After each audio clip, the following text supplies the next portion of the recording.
Una mujer dejó una caja azul sobre la mesa y dijo, «La necesitará esta noche». No tuve tiempo de hacer ninguna pregunta. Simplemente desapareció. Guardé la caja en mi bolsa y regresé a casa. Cuando finalmente la abrí, grité de horror. Pero antes de continuar, no olviden seguir el desarrollo de esta historia. A veces parece que al compartir estas cosas se vuelve un poco más fácil respirar. Y si esta historia les toca el corazón, no olviden suscribirse a los consejos del abuelo, darle like a este video y decirme en los comentarios desde dónde nos están viendo. El café olía a canela y granos recién tostados. Ya había aprendido a amar ese aroma. Era casi como un ritual. Por la ventana se veía un otoño típico aquí en Guanajuato, el cielo gris, el asfalto húmedo, las hojas amarillas en el suelo y pocos autos pasando por la carretera estatal. El mundo parecía haberse ralentizado, dando una tregua.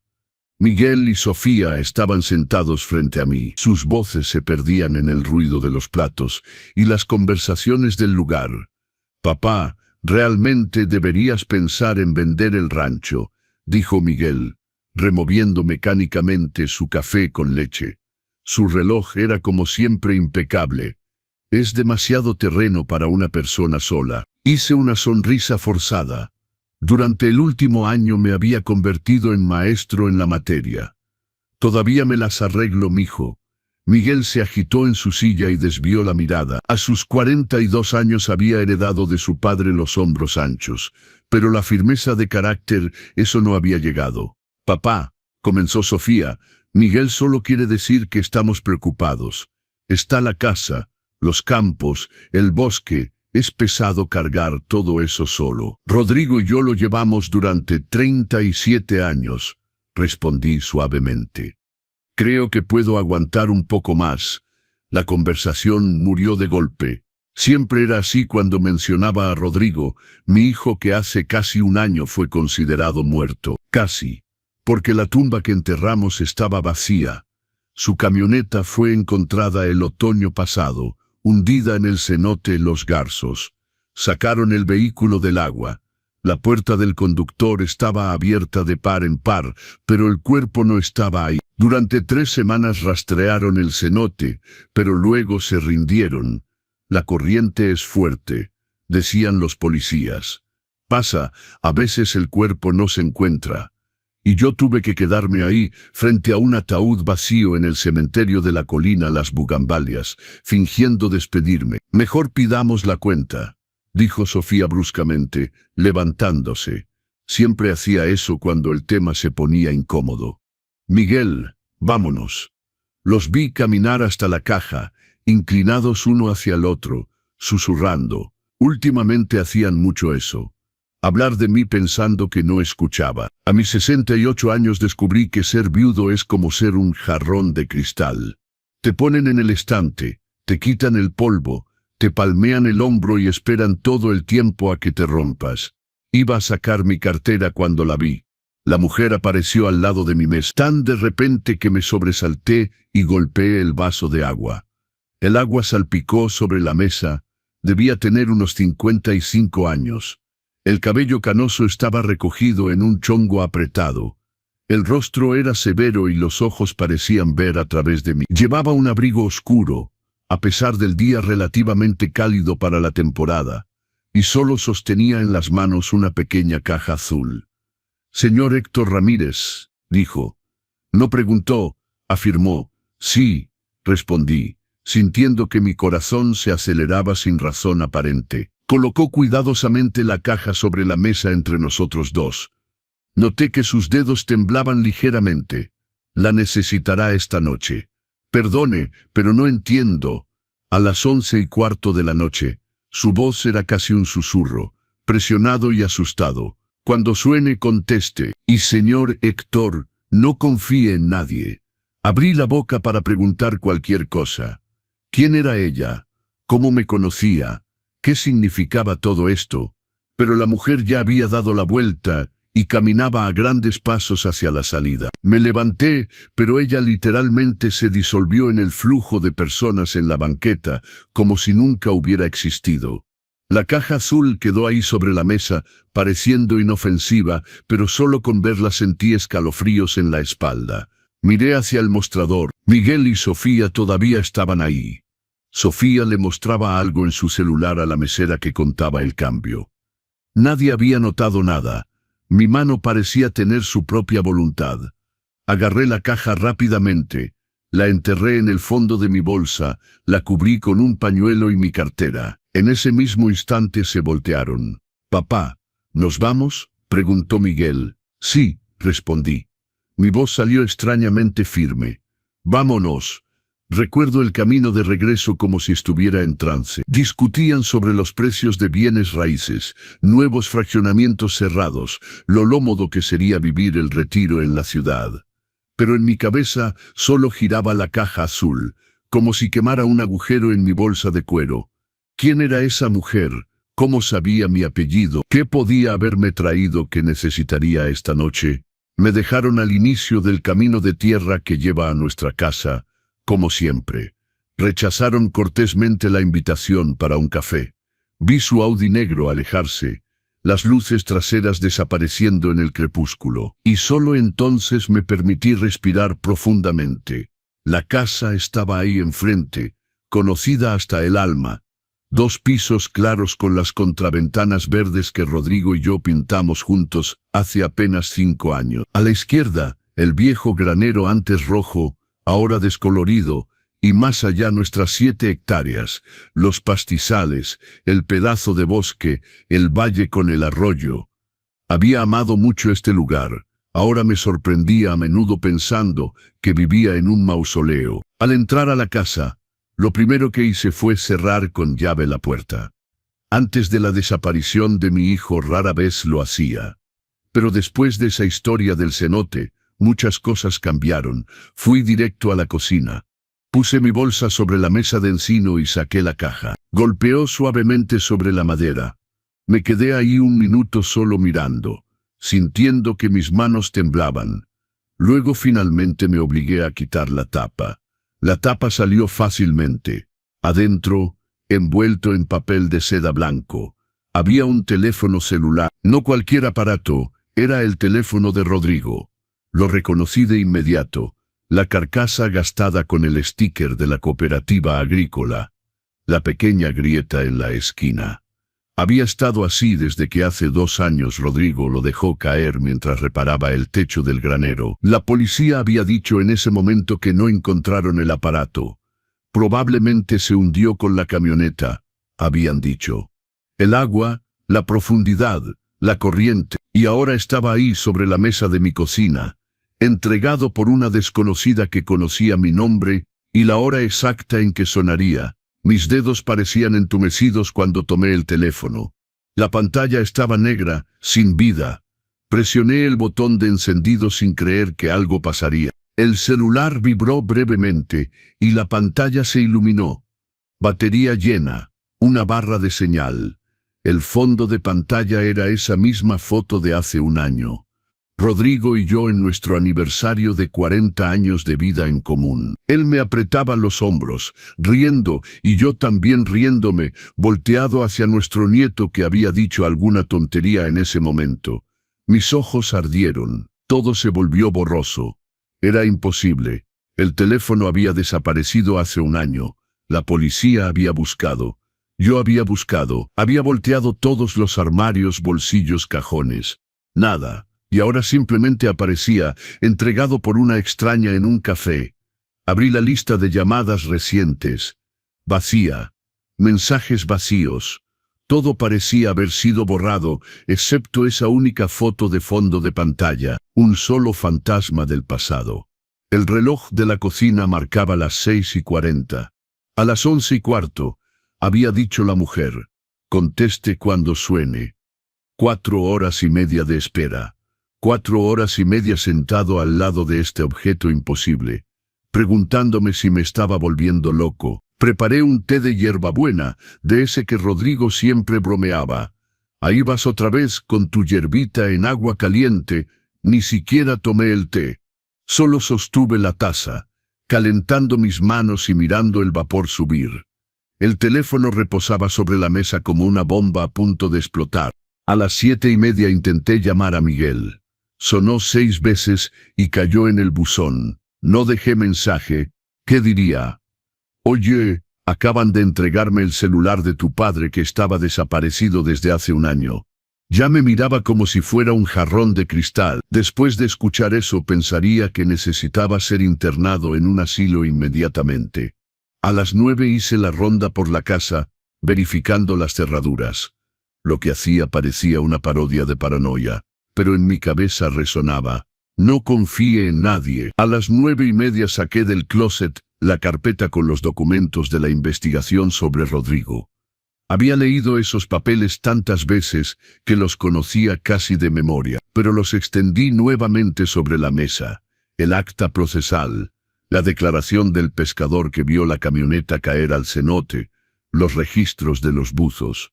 Todo apuntaba hacia una sola cosa: accidente, camino resbaloso, curva cerrada, un segundo de distracción. Excepto que Rodrigo había manejado por ese camino toda su vida.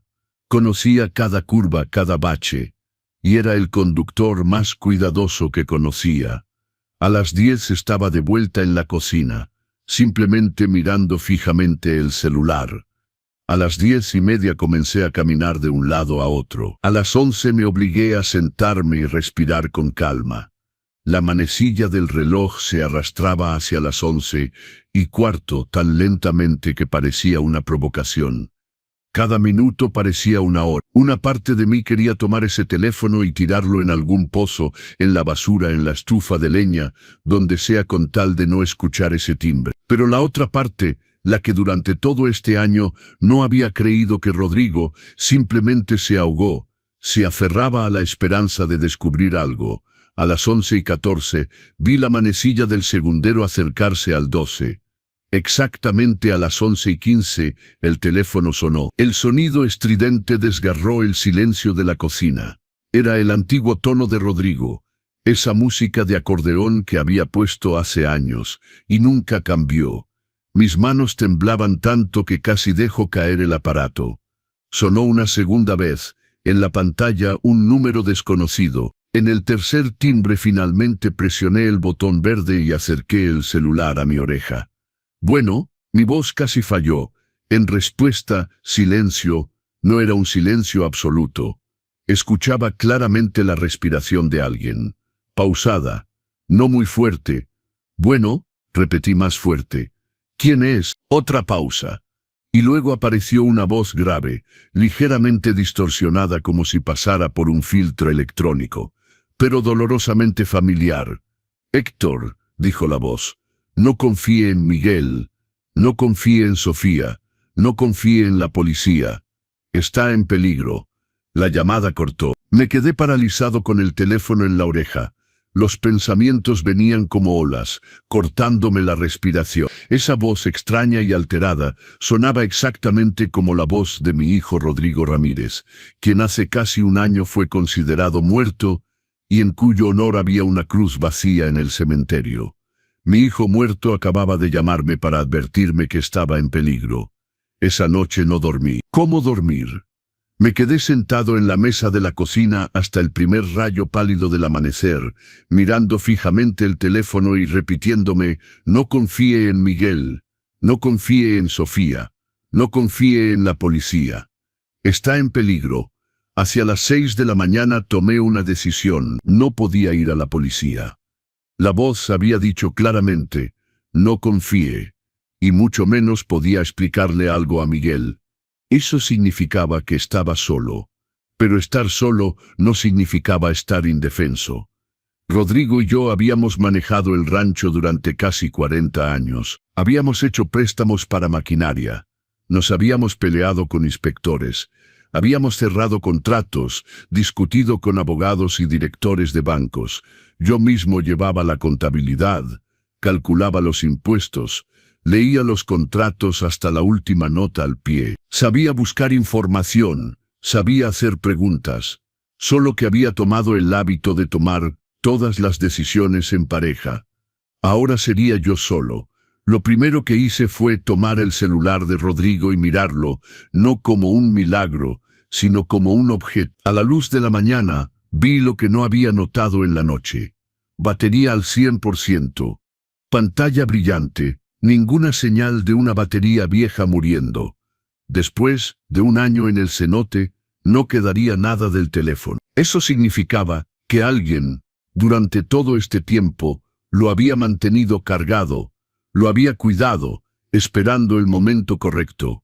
En la configuración, el número registrado era el antiguo de Rodrigo, el que había sido desactivado después del accidente. Pero por alguna razón, anoche había recibido una llamada. Abrí el registro de llamadas nuevamente. Vacío, como si la llamada nocturna nunca hubiera existido. Pero sí existió. Recordaba la respiración. Recordaba cómo había sido pronunciado mi nombre. Estaba revisando la galería de fotos, cuando escuché el ruido de un auto subiendo el camino de grava. El sonido de las llantas sobre la grava. Había aprendido a reconocerlo desde lejos. Mi corazón se hundió. Automáticamente enterré el celular de Rodrigo en el bolsillo de mi chamarra y fui a la ventana. En el patio entró lentamente el Audi de Miguel. 8:15 de la mañana. Nunca pasaba por aquí tan temprano sin avisar. Me obligué a exhalar y fui a la puerta. Miguel bajó solo. En sus manos llevaba una bandeja de cartón con 2 vasos de café. «Buenos días, papá», gritó de manera demasiado animada. «Traje el desayuno, espero que no hayas comido todavía». Inesperado. Intenté mantener mi voz estable. «Sofía no vino contigo, se fue al yoga». Se encogió de hombros, subiendo los escalones del porche. «Y yo quería hablar contigo. Solo nosotros dos». Sentí un frío en la espalda. «Solo nosotros dos». Sonaba demasiado insistente. Nos sentamos en la sala. Coloqué cuidadosamente el vaso sobre la mesita. El café venía de ese café caro en la ciudad donde nunca me permitía ir. Miguel solo traía eso cuando quería algo. Miró alrededor como si evaluara el precio de cada objeto. «Papá, debo ser honesto contigo», comenzó, dejando su vaso en el borde de la mesa. «Sofía y yo estamos realmente preocupados». «¿De qué exactamente?», pregunté. «¿De mí? ¿De la casa? ¿Del terreno?». Hizo un gesto vago con la mano. «De todo junto. Cambiaste después de que Rodrigo se fue. Te volviste cerrado. Y pensamos que es demasiado pesado para ti quedarte aquí solo, lejos de todos». Tomé un pequeño sorbo de café solo para ganar tiempo. «Me las arreglo», dije. «No estoy tan seguro». Miguel se inclinó hacia adelante, fingiendo sinceridad. «Hicimos los cálculos, Sofía y yo. Los impuestos, el mantenimiento, las reparaciones. Todo eso consume tus ahorros. Si vendes el rancho y te mudas, podríamos encontrar un buen departamento en una residencia para seniors. Ahí hay médico, gente de tu edad. Tengo 68 años, Miguel, no 90, recordé. «Lo sé», dijo rápidamente. «Pero lo ves tú mismo. La casa es grande. El terreno, el granero, las máquinas, todo se está deteriorando. Y los impuestos sobre el terreno y la casa son un pozo sin fondo. Si vendes, tendrás dinero, vivirás tranquilo y no tendrás que preocuparte de nada». Ahí estábamos llegando a la verdadera razón de la visita matinal. «El rancho de los Ramírez no está en venta», afirmé con más dureza de la que pretendía. La mandíbula de Miguel se tensó. «Papá, sé razonable. No vas a poder cargar todo esto solo. El pastizal está creciendo sin control. El granero se está cayendo. El invierno viene. ¿Qué harás si se revienta una tubería o si la bomba de agua falla?». «Lo mismo que Rodrigo y yo hicimos durante 37 años», respondí. «Repararlo». «Rodrigo ya no está», explotó más abrupto de lo que quería. Inmediatamente se controló y suavizó su voz. «Perdón, solo quiero que pienses de manera práctica. Es un terreno valioso, papá. Podríamos obtener mucho dinero por él, especialmente ahora que están lotificando todo cerca de la ciudad, para residencias de lujo. Podríamos», repetí lentamente. Desvió la mirada. «Hay una empresa», dijo finalmente. Desarrollos versantes. Hace 2 semanas contactaron el despacho de Sofía. Buscan terrenos en nuestra región para proyectos inmobiliarios, y ustedes ya hablaron con ellos. Fueron conversaciones preliminares, tartamudeó.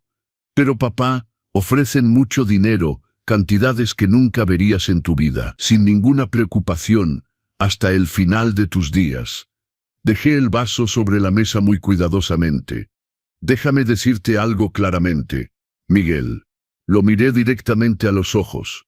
Este terreno ha sostenido a 3 generaciones de nuestra familia. Tu abuelo construyó esta casa con sus propias manos. Rodrigo y yo te criamos aquí. No pienso entregar todo para que unos desarrolladores pasen el bulldozer sobre nuestros pastizales. Estás reaccionando emocionalmente. Hizo una mueca. Y yo soy fiel a la memoria de mi hijo, respondí suavemente. Algo pasó por el rostro de Miguel. Culpa. Enojo.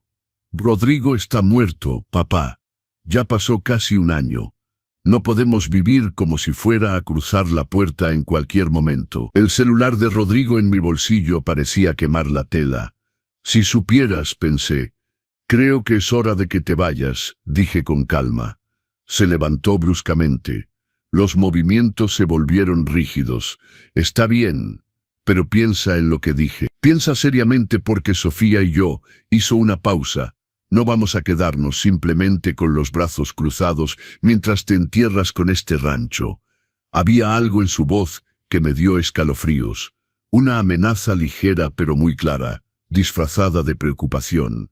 ¿Qué es eso?, pregunté. Significa que te amamos y haremos lo mejor para ti, quieras o no.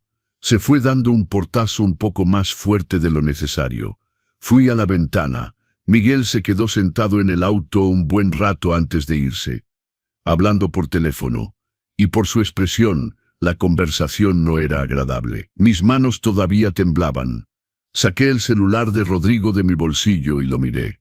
No confíe en Miguel, había dicho la voz.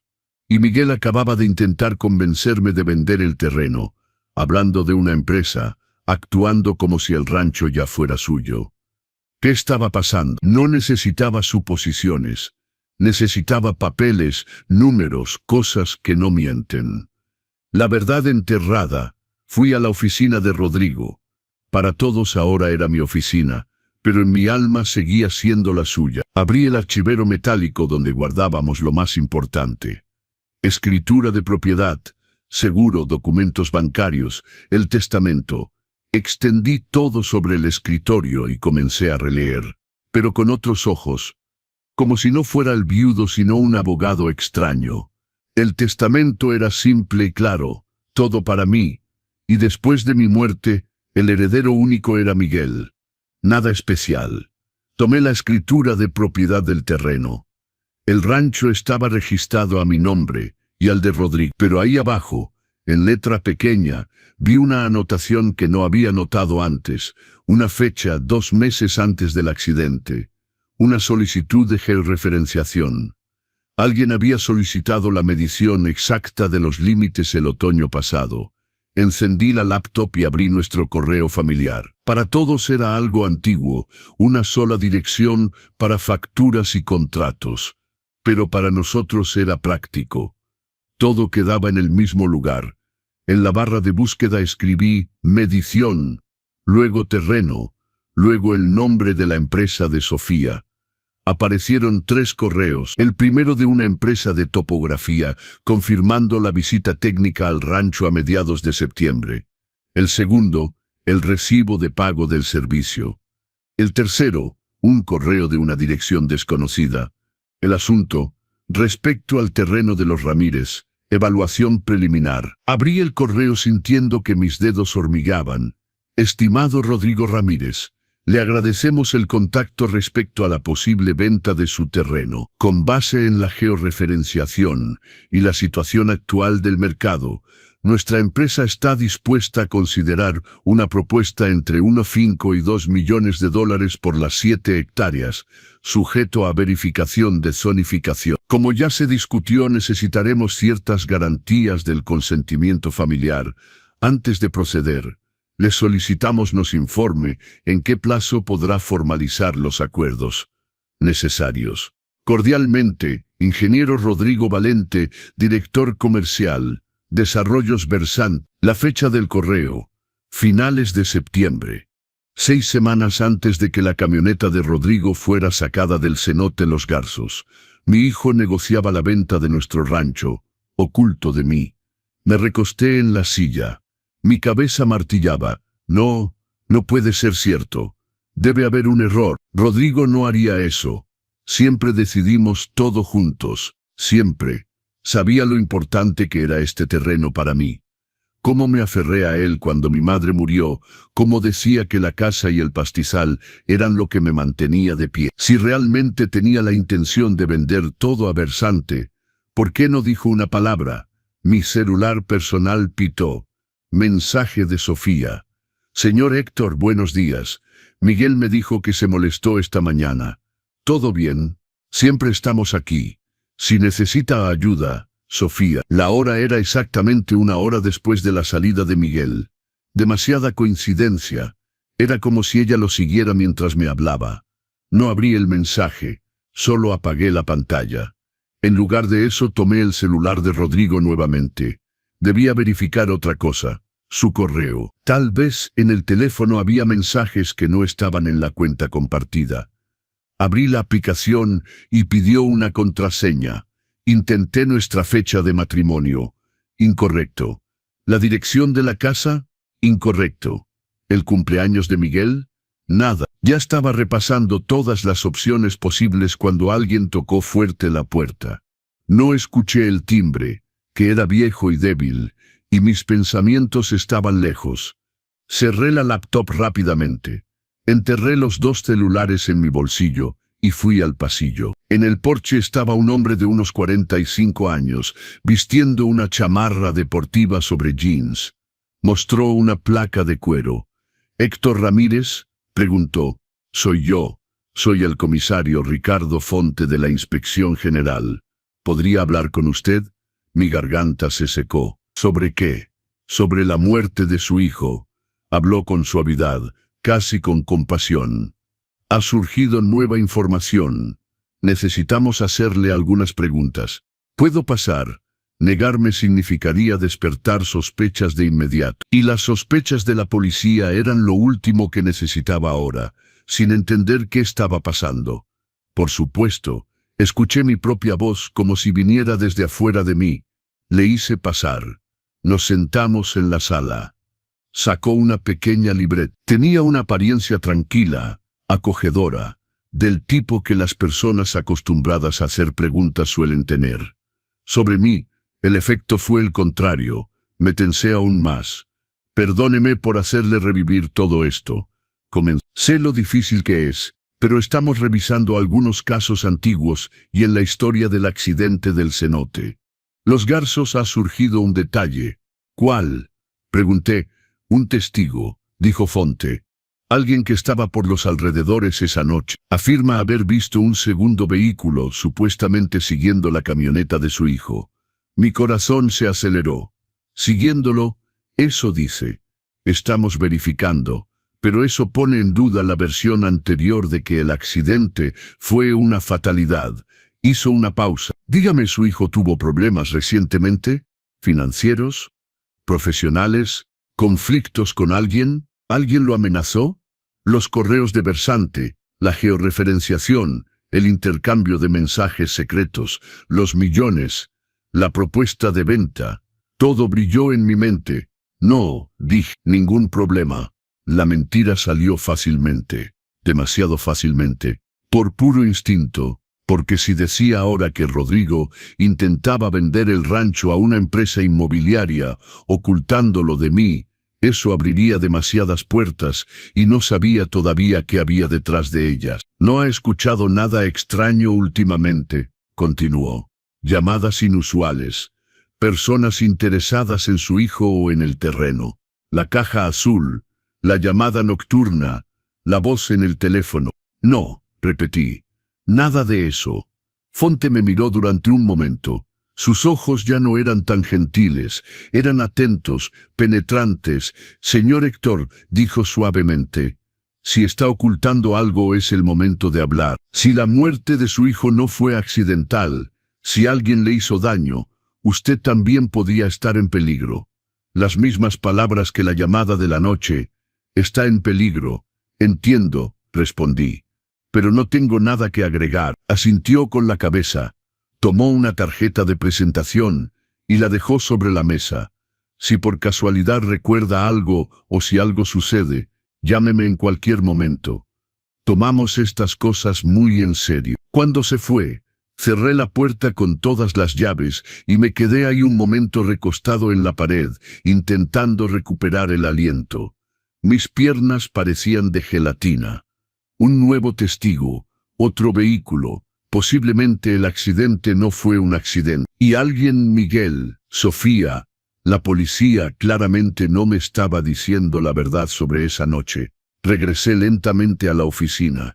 Saqué el celular de Rodrigo de mi bolsillo y comencé a examinarlo con toda atención, literalmente al tacto. Mis dedos se deslizaron por el borde de la carcasa y sentí algo delgado atorado entre el aparato y el plástico. Con cuidado, enterré la uña y tiré. Cayó un pedazo de papel doblado varias veces, tan pequeño y delgado que era fácil no notarlo. Lo desdoblé, intentando no romperlo. En el pedazo de papel, con la escritura cuidadosa y aplicada de Rodrigo, estaba escrito solo 4 palabras. La verdad está enterrada. Busca. Me quedé mirando fijamente esas palabras hasta que las letras comenzaron a flotar. ¿Enterrada dónde? En sentido figurado o literal. Quería decir una metáfora, o debía tomarlo al pie de la letra el terreno, un hoyo, una fosa, un escondite. De repente entendí claramente que no podría manejar esto solo. Necesitaba ayuda real. Pero ¿en quién podía confiar si no debía confiar en Miguel, ni en Sofía, ni en la policía? Fue entonces cuando recordé a la única persona que siempre había estado de mi lado y que no tenía ningún interés en nuestras tierras. Lo primero que hice fue tomar mi teléfono ordinario. La única persona en quien pensé fue Rosa, la hermana de Rodrigo. Vivía en Guadalajara, pero durante todos estos años nunca intentó quitarme un pedazo de terreno ni mi derecho a la palabra. Marqué su número. Contestó casi de inmediato. Héctor, ¿pasó algo? No sueles llamar en la mañana. Intenté mantener mi voz calmada. Rosa, hola, escucha. ¿Podrías venir a pasar unos días aquí? Hubo un silencio. Por supuesto que sí, pero ni siquiera preguntaste si podía. Entonces las cosas van mal. ¿Qué pasó? Y no me digas que no es nada. Tu voz me asusta. Apreté los dientes. Decir la verdad por teléfono no podía. Después de la llamada nocturna, no estaba seguro de quién escuchaba. No puedo explicar ahora, balbuceé. Solo necesito que estés aquí cerca de mí, por favor. Hubo otra pausa. Rosa siempre percibía todo. Está bien, dijo finalmente. Voy a comprar un boleto de autobús hoy mismo y mañana en la tarde estaré ahí. Aguanta. ¿Me oyes? Si las cosas se ponen muy graves, llámame de inmediato. Gracias, Rosa. Colgué y sentí que mi pecho se aligeraba un poco. Mañana no estaría solo, pero hasta mañana en la tarde faltaban todavía 24 horas, y no podía simplemente sentarme y esperar. Saqué el papelito de mi bolsillo. La verdad está enterrada. Busca. Había vivido 40 años con este hombre. Conocía sus hábitos como los míos. Si Rodrigo había enterrado algo, podría ser en cualquier lugar. Pero si escribió busca, contaba con que yo deduciría dónde.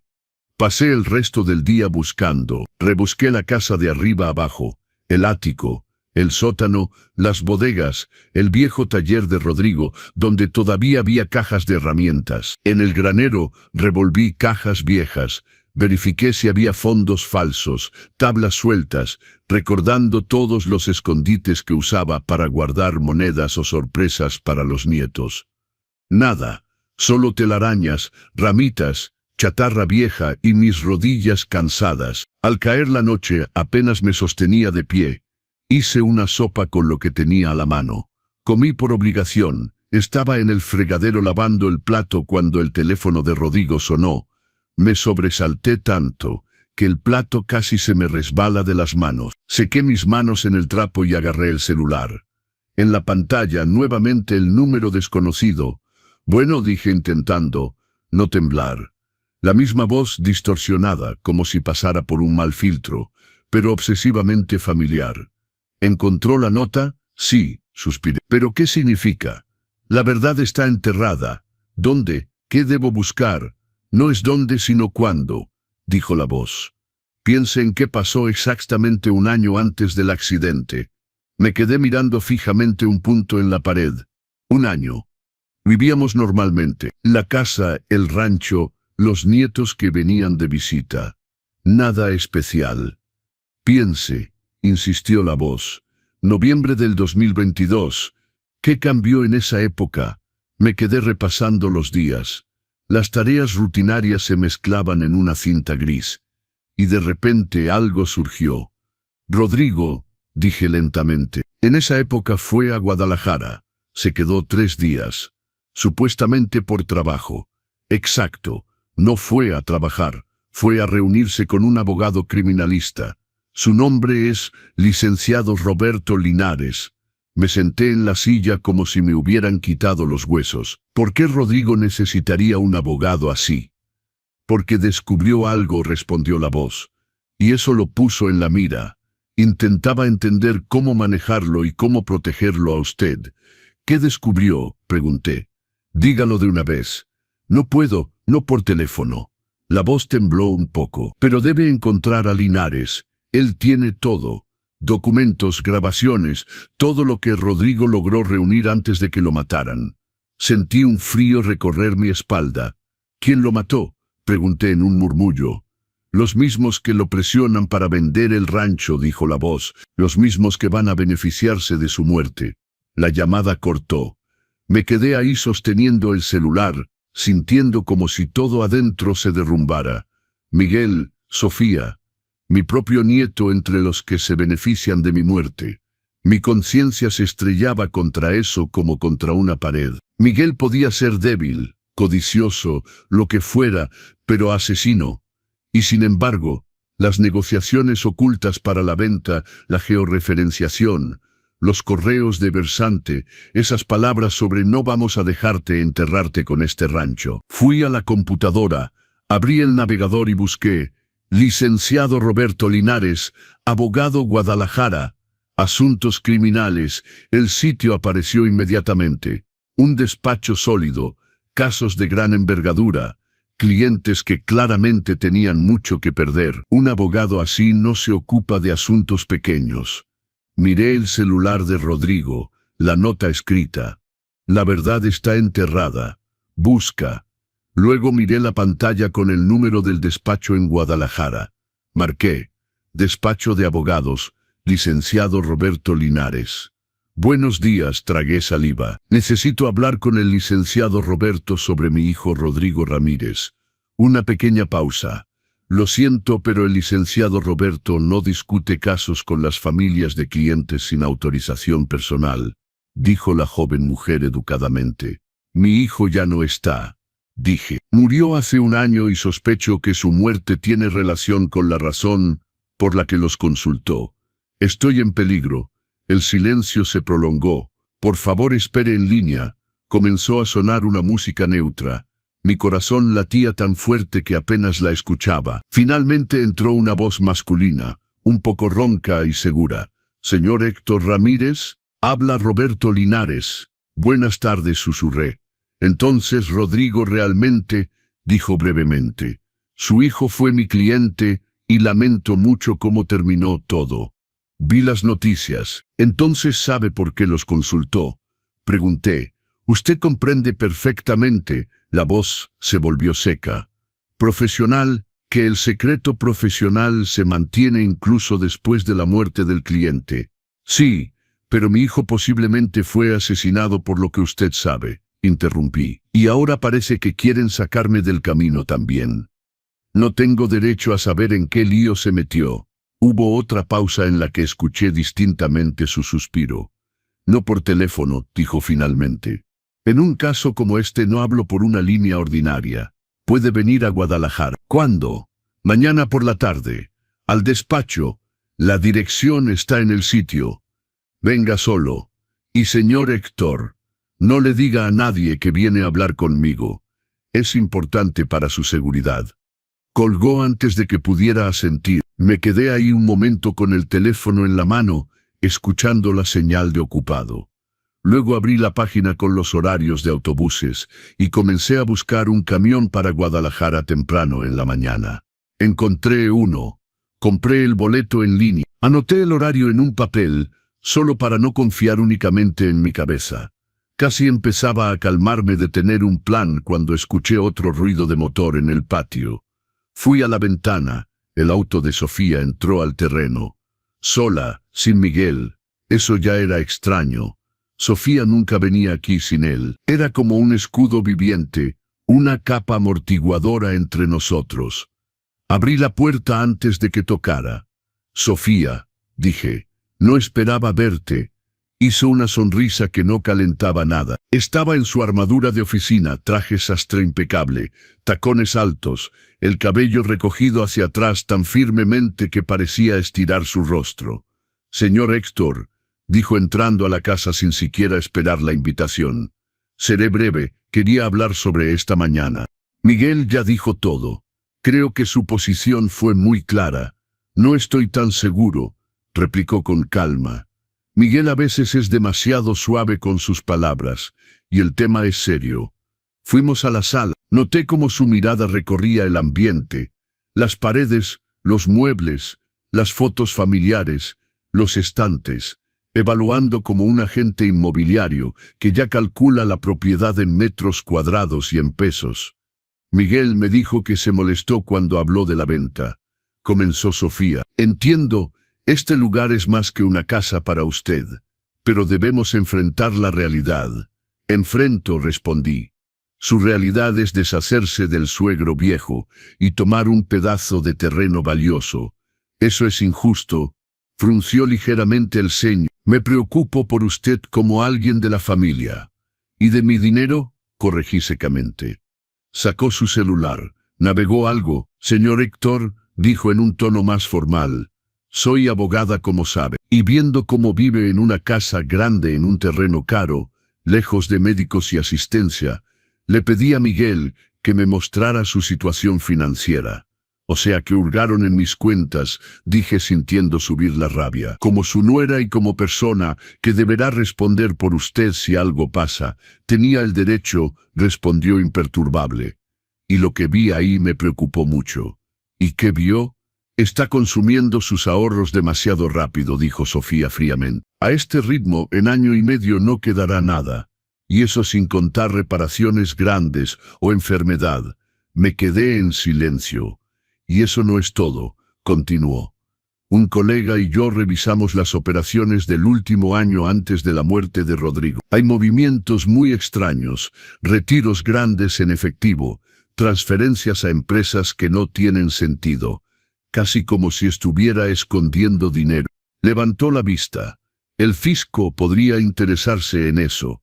No era preocupación, era una amenaza envuelta en lenguaje jurídico. Salga, dije suavemente. Por favor, salga de mi casa. Intento ayudar. Sofía se levantó, alisando su falda como para quitar un polvo invisible. Si aceptara vender el terreno, todos esos problemas desaparecerían. Viviría en un buen lugar, bajo vigilancia médica, en condiciones apropiadas. Resolveríamos las cuestiones fiscales y las operaciones extrañas de Rodrigo. Viviría en paz, como corresponde a alguien de su edad, o sea, donde sea más fácil controlarme, aclaré. Digo donde esté seguro. Su voz se endureció. Este terreno es grande, señor Héctor. Muchos lugares ocultos. El granero, el bosque, ese viejo pozo detrás del pastizal norte. Los accidentes no son raros en propiedades rurales, especialmente con personas mayores que viven solas. La sala pareció girar. ¿Me está amenazando?, pregunté. Por supuesto que no, dijo. Y por la sonrisa, vi que por supuesto que sí. Me compadezco. Iba a irse cuando se detuvo y agregó otra cosa. Consultamos a un abogado especializado en tutela. Sabe que por ley, los familiares pueden solicitar en justicia el reconocimiento de incapacidad de una persona mayor, si no está en condiciones de tomar decisiones racionales. Es una protección para que no sea engañado. Sentí todo congelarse por dentro. No se atrevería, dije. Nos atreveríamos, respondió con calma. Si vemos que se hace daño conscientemente al rechazar la ayuda y actuar de manera inapropiada. Y nuevamente esa sonrisa vacía. Piénselo, señor Héctor, ¿qué es mejor para todos? Le damos una semana para que lo considere todo. Luego evaluaremos otras opciones. Se fue. Esos tacones repiquetearon en el porche, y cerré la puerta, sosteniendo apenas mi mano para no darle un portazo. Tenían la intención de ponerme bajo tutela, de quitarme mi derecho a decidir por mí mismo, por la casa, por el terreno, de hacerme oficialmente un incapaz. Y de ahí a un accidente fatal, no sería un largo camino. El abogado y la conspiración. Regresé a la oficina, encendí la computadora y abrí los estados de cuenta bancarios de los últimos 2 años. Los retiros grandes en efectivo que Sofía había mencionado estaban ahí. 70,000, 90,000, entre 80,000 pesos. Todo en los 6 meses antes del accidente. Todo en efectivo, sin indicación de beneficiario. Y todos habían cesado exactamente una semana antes de que la camioneta de Rodrigo fuera al cenote Los Garzos. No era dinero escondido. Eran pagos a alguien por algo que no podía registrar oficialmente. Por información, por protección, por el trabajo del abogado. Mi celular ordinario pitó nuevamente. Mensaje de Miguel. Papá, Sofía me dijo que volviste a reaccionar mal. Por favor, no compliques las cosas. Realmente queremos tu bien. Te amamos. Borré el mensaje sin siquiera abrir el diálogo. Luego subí a la habitación. Saqué una pequeña maleta y comencé a guardar cosas para el viaje. Cambios de ropa, un suéter, documentos, dinero, medicinas por si acaso. Afuera ya era de noche. El tiempo se acercaba a la medianoche. Estaba cerrando el cierre de la maleta cuando escuché pasos en el porche. No eran pasos apresurados u ordinarios, eran pesados, lentos, como si la persona supiera que sería escuchada. Fui a la ventana de la habitación y corrí la cortina con precaución. En el porche, bajo la penumbra, había una silueta.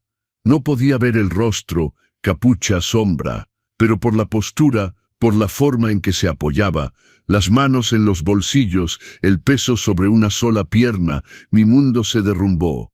Era exactamente como Rodrigo se paraba toda su vida. La silueta levantó la mano, hizo una pequeña señal, un gesto corto y familiar, como para saludar.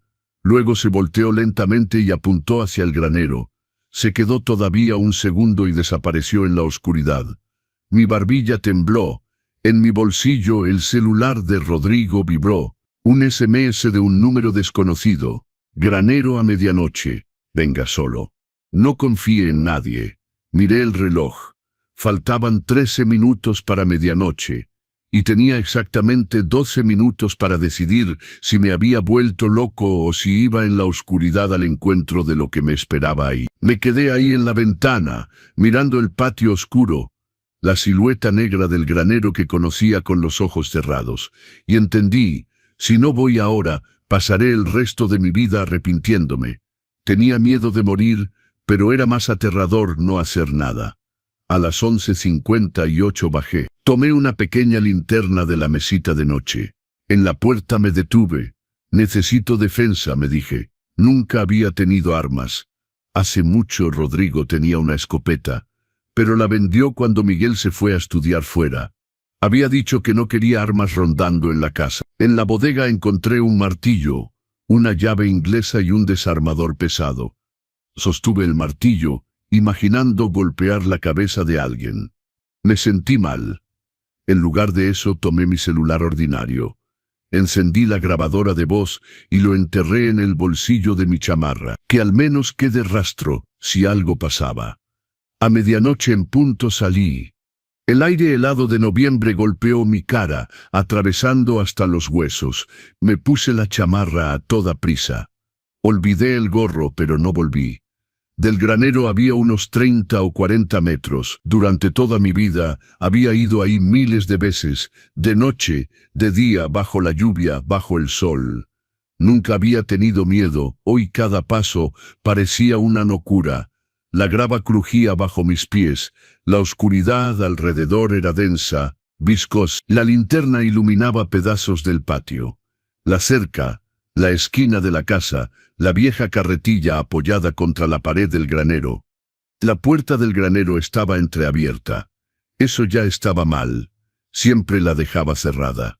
Por la rendija filtraba una luz suave. No era eléctrica ni nuestra vieja bombilla del techo, sino una luz más cálida, amarilla, como de una lámpara de camping.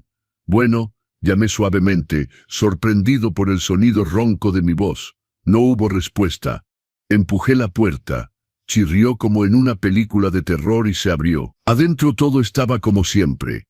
Maquinaria vieja en una esquina, pila de leña. En el banco de trabajo, las herramientas de Rodrigo organizadas. Solo en el medio estaba el viejo tractor detenido, y en el banco brillaba una pequeña lámpara de pilas proyectando largas sombras. Y al lado del banco estaba un hombre. Por la luz brusca, primero solo vi la silueta, la altura, los hombros anchos, la postura habitual, manos detrás de la espalda, cabeza ligeramente inclinada. «Rodrigo», la exclamación se me escapó. La silueta dio un paso adelante, saliendo de la sombra. No era Rodrigo, pero el parecido era tal que escalofríos recorrieron mi piel. Debía tener unos 50 años, tal vez un poco más. Los mismos hombros, la misma línea de rostro, pero rasgos más rudos, piel curtida. Y en las sienes canas. La mirada era pesada, gris. «¿Quién es usted?», pregunté. El enojo de repente tomó el lugar del miedo. «¿Y por qué juega así conmigo? Mi hijo murió hace un año. Mi nombre es David Brando», respondió con voz ronca. «Estoy aquí porque su hijo me lo pidió». «Rodrigo está muerto», repetí. Asintió con la cabeza. Yo estaba en ese segundo vehículo del que el comisario le habló hoy. Mis piernas flaquearon. Me apoyé en una caja vieja. «¿Entonces era usted? ¿Usted lo alcanzó? ¿Lo empujó al cenote?» «No», dijo bruscamente. Intentaba protegerlo. Hurgó en su bolsillo interior, sacó una placa de cuero y la abrió. Adentro, el emblema de la República, sellos, una tarjeta plastificada. «Policía Nacional, lucha contra el crimen organizado», dijo el agente David Brando. Me quedé mirando el documento, intentando armar todo esto. «¿Qué tiene que ver mi hijo con eso?», pregunté finalmente. «Todo». David se acercó. Puso la placa sobre el banco para que la viera mejor. «Hace 2 años nos contactó. Dijo que algo muy extraño estaba pasando en estas tierras». «¿Extraño?», repetí. «En su propiedad, cerca del pastizal norte, cerca de esa vieja cerca de piedra», dijo con calma. «Existe un sistema de cueva natural, y alguien lo usaba como depósito». Parpadeé. «¿Qué cueva? Hemos vivido aquí 40 años. Nunca escuché de ninguna cueva». «Pero su nieto sí escuchó», respondió David suavemente. «La encontró hace unos 5 años. Al escuchar esto sentí algo frío deslizarse por mi espalda. ¿Y qué hacía ahí?». Mi voz casi falló. David sacó de una carpeta sobre el banco fotos y las extendió frente a mí. En la primera, un bosque nocturno, imagen verdosa como en visión nocturna, hombres encapuchados cargando cajas. En la segunda, un muro de piedra, una grieta entre rocas, un agujero negro. En la tercera me congelé, Miguel de pie en el estacionamiento de un centro comercial, hablando con un hombre desconocido, Miguel entregándole un sobre. «Es un montaje», balbuceé. «Ojalá lo fuera», respondió David con cansancio. «Hace 5 años su nieto alquila esa cueva como depósito. Ahí esperan cargamentos de droga. Los guarda un tiempo, luego los distribuye en la región y fuera del estado. Recibe un porcentaje por eso». Lo escuchaba y sentía como si me desgarraran por dentro. «Miguel no haría eso», comencé. No está solo, continuó David como si no me escuchara. Sofía organizó todo. Ella consiguió los contactos, formalizó todo a través de sus despachos jurídicos, presentó a las personas correctas. Sus clientes están lejos de ser ángeles. Me miró con más suavidad. Entiendo cómo suena, pero su hijo lo vio. No era un episodio único. Comenzó a vigilar, fotografiar, anotar placas de autos, grabar reuniones, y nos contactó. ¿Los contactó? Susurré. Sí. Me contactó a mí y a Elena Vasconcelos. Asintió. Elena era su coordinadora. Yo era el agente de campo. Pasamos 1 año y medio reuniendo material. Rodrigo hizo todo lo que pudo. Era muy cuidadoso. Vaciló. Pero alguien nos traicionó, dijo David con dureza. Probablemente alguien de seguridad pública local. Tal vez alguien arriba de él. Descubrieron que Rodrigo colaboraba con nosotros. Mi respiración se detuvo. Entonces el accidente no fue un accidente. Esa noche lo seguía a distancia para no asustar a quienes pudieran estar vigilando. Justo antes de la curva del cenote, otro auto salió de un camino de tierra. Acorraló a Rodrigo contra el borde. Se fue al talud. Pasó su mano por su rostro. El resto lo sabe. Cuando llegué, la camioneta ya estaba en el agua. Hicieron un trabajo limpio, sin señales evidentes de violencia. Todo parecía pérdida de control. Para la brigada local era más práctico así. Accidente mortal, caso cerrado. Nos quedamos 1 minuto en silencio. Solo se escuchaba el tintineo de una cadena afuera. El viento balanceaba el viejo portón. ¿Por qué no me dijeron nada? Pregunté finalmente. 1 año. David, viví pensando que simplemente perdió el control. Porque no sabíamos quién más estaba involucrado, respondió con voz ronca. Si usted hubiera sabido la verdad, habría empezado a hacer preguntas. Podría haber perdido el control, hablado con Miguel, con Sofía, con Fonte mismo, y habría sido el siguiente. Y ahora no estoy en la lista, dije amargamente. Ahora todo se aceleró, dijo. Miguel y Sofía lo presionan para vender el terreno. En cuanto la propiedad pase a la empresa correcta, la cueva puede ser sellada, todo destruido, y vivirán tranquilos con el dinero. O accidente mortal. Completé. Persona mayor viviendo sola, gran propiedad, escalera, pozo, ya consultan para la tutela, agregó David. ¿Cómo sabe eso? Sabemos. En cuanto lo declaren incapaz, el tutor firmará todos los papeles. Su firma ni siquiera será necesaria. Recordé la sonrisa vacía de Sofía, esas palabras sobre el asilo y que sería mejor para todos. ¿Por qué no los arrestan ahora?, pregunté. Si tienen las fotos, la vigilancia, todo eso. No es suficiente, suspiró pesadamente. Podemos arrestar a algunos ejecutores, los que cargan las cajas, pero no a los organizadores. No tenemos pruebas directas suficientes. Necesitamos los papeles, las grabaciones, los materiales que Rodrigo reunió y escondió. Logró esconderlos, pero nunca los encontramos. Recordé la nota doblada. La saqué de mi bolsillo y se la di a David. Me dejó esto, dije. La verdad está enterrada. Busca. David leyó y levantó la vista hacia mí. ¿Dónde encontró esto?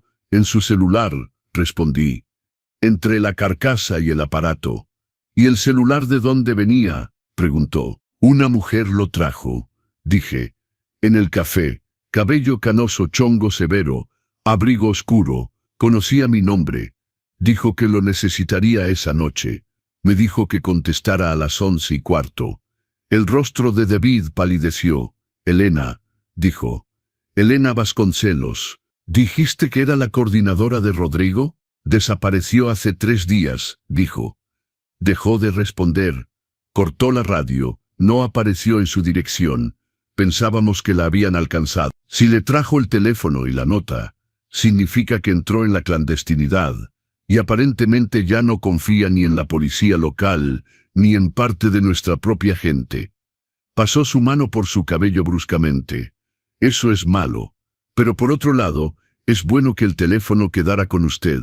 Dígame solo una cosa, ¿la verdad está enterrada? ¿Es una metáfora o realmente enterró algo? Por su forma de actuar, probablemente es literal, dijo David. Su hijo era cuidadoso. Si percibió que corría peligro, muy bien pudo enterrar todo eso en algún lugar donde solo usted pensaría buscar. ¿Dónde? Repetí suavemente. Cerré los ojos. Pedazos del pasado subían.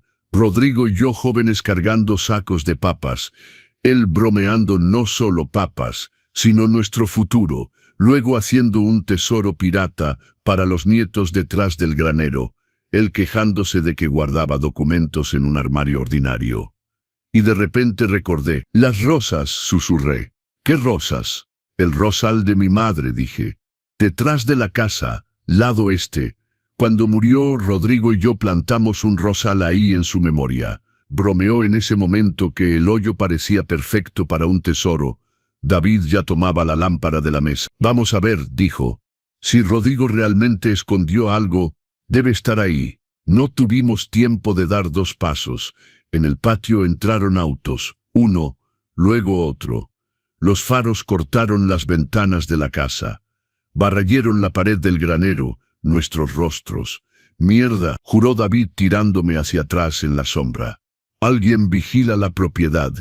Miré prudentemente por la rendija entre las tablas. En el portón se detuvo el Audi de Miguel. Detrás el auto plateado de Sofía. El tercero, un poco apartado, era un sedán gris discreto. Cuando el comisario Fonte bajó, todo se derrumbó en mí. Miguel, Sofía y el comisario, susurré. ¿Los 3? Entonces nuestro tiempo casi terminó, dijo David suavemente. Ya sacando su celular. Voy a llamar refuerzos, pero tardarán unos 20 minutos. Afuera se escuchó la voz de Miguel. Papá, papá, sabemos que estás despierto. La luz de la habitación se apagó y luego te vimos salir hacia el granero. Sal, vamos a hablar. Sofía agregó con un tono más duro. Señor Héctor, deje esos jueguitos. Realmente queremos ayudarlo. Un poco más lejos, cerca de los autos, Fonte decía algo, pero no distinguía las palabras. La sangre latía en mis oídos. ¿Y ahora? Susurré. David miró brevemente hacia mí, luego hacia el reloj, luego hacia la puerta del granero. Ahora Héctor, dijo suavemente, deberá hacer algo que tal vez nunca hizo en su vida. Huir de su propio nieto para salvarlo de la prisión y salvarse usted de la tumba. Enterró la pequeña linterna en mi mano, sacó su arma. El rosal. Voy a distraerlos. Usted cava lo que esté ahí, tómelo y corra hacia el camino. ¿Entendido? Afuera se escuchó nuevamente la voz tensa de Miguel. Papá, por favor, no nos obligues a hacer lo que no queremos. Y yo estaba ahí en la penumbra del viejo granero con una linterna en la mano y la nota de Rodrigo en el bolsillo, entendiendo que ahora debería elegir en quién creer, en la voz del teléfono, en el agente federal y en el hijo muerto, o en mi propio nieto que hablaba de repente con un tono que congelaba mis dedos. A las 11:59, David dijo, decida Héctor, o cree en mí, en Elena y en su hijo, o en Miguel, Sofía y Fonte. No habrá segunda oportunidad. Sentí que mi pecho se apretaba. ¿Qué debo hacer? La puerta trasera del granero. ¿La conoce? Por supuesto. Perfecto. Salga por ahí, corra hacia las rosas de su madre. Cabe cerca de ese rosal. Tome lo que encuentre y huya. No hacia la casa ni hacia el portón, sino hacia el camino. Salga por el viejo camino de tierra y detenga cualquier auto. Pida ayuda. ¿Y usted? Voy a intentar retenerlos aquí, respondió bruscamente. Después de todo, estoy en servicio. Del otro lado de la pared se escuchaban pasos y el golpe de portezuela de auto. La voz de Miguel resonó más cerca. Papá, ¿qué circo es este? Sal de ahí. Sofía agregó con tono de médico jefe. Señor Héctor, estamos preocupados. Vamos sin histeria. Respiré profundamente, apreté la linterna. Está bien, dije. Voy a intentar confiar en quienes al menos no quieren meterme en un asilo. David asintió ligeramente la cabeza. Se enderezó como si estuviera a punto de ser inspeccionado por el jefe. En cuanto salga, no mire atrás, dijo. Y por el amor de Dios, si escucha disparos, siga corriendo. Me empujó hacia la puerta trasera, mientras él se giraba hacia la principal. Escuché cuando salió al pasillo principal, cómo la puerta del granero se abrió y su voz resonó fuerte y firme. Policía Nacional, nadie se mueve. Pero ya no podía verlos. Me deslicé por la puerta trasera y corrí hacia la casa. La noche me abrazó inmediatamente. Frío, humedad, el vapor de la respiración. La linterna saltaba en mi mano. El rayo de luz golpeaba el pasto mojado, el camino, las cercas del rosal. Detrás ya venían gritos, maldiciones, pasos pesados. Lo que pasaba entre David, Miguel, Sofía y Fonte, no sabía y no podía saber en ese instante. Llegué al pequeño portón del rosal. Mis dedos estaban helados, el pestillo no cedía. Parecía oxidarse en una sola noche. Ándale, ándale, susurré y jalé fuerte. El portón finalmente cedió. Caí de rodillas frente al rosal de mi madre. Ese que Rodrigo y yo habíamos plantado hace tantos años. La tierra estaba dura, pero la capa superficial todavía podía romperse con las manos. Comencé a cavar con mis uñas, con los nudillos, con toda la palma de la mano. La tierra se desmoronaba, entraba bajo las uñas, mis manos estaban agrietadas, detrás escuché pasos rápidos sobre la grava. La voz de Miguel: «Papá, ¿qué haces?». No miré atrás. Solo cavé con más furia. Mis dedos de repente golpearon algo duro, de plástico. Palpé los bordes y arranqué de la tierra una pequeña caja de plástico envuelta en plástico para alimentos. En ese momento Miguel ya llegaba cerca, respirando entrecortado. «Papá, detente». Apreté la caja contra mi pecho, me levanté y corrí. No hacia la casa, sino hacia el bosque. «Héctor», Sofía ya gritaba desde algún lado. «Se complica las cosas usted mismo». Detrás golpeaban varios pares de piernas, ramas me pegaban en la cara, la chamarra se enganchaba en ramita, el corazón ya estaba en mi garganta. Conocía este bosque desde la infancia. Los senderos, los barrancos, el viejo camino de tierra que pasaba por el límite del terreno. En la oscuridad, todo parecía extraño.